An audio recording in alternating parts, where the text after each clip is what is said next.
Anong oras na kaya? May quiz pa naman tayo. Naku, 11:50 na. 12 pa naman yung quiz natin. Asa na tayo si Meljo? Kaya nga eh.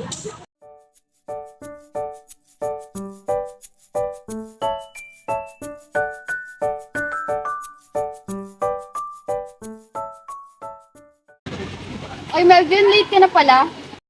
Late na kasi tayo for the first quiz. Napansin mo ba si Bea at Mira? Hindi ko sila napansin, Ara. Ang tagal naman ng dalawa. Tawagan mo kaya? O sige.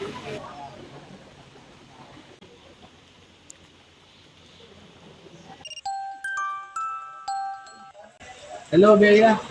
Oh, Meljon. Ano, nasaan na kayo? Ito kami sa mini forest. Kala ko ba mag-group study tayo? Kanina pa kami naghihintay dito. Nagkita nga pala kami ni Ara. Papunta na rin kami. Saan kayo nakapwesto? Andito kami sa tapat ng training office, dito sa pang-apat na bench.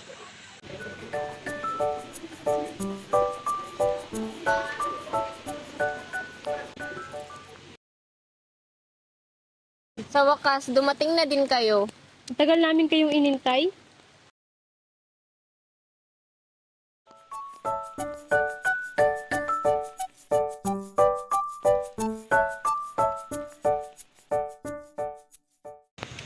Wala, anong oras na? Malapit na pala mag-alas 12. Tara na. Ano? Tara na, baka andun na si Ma'am.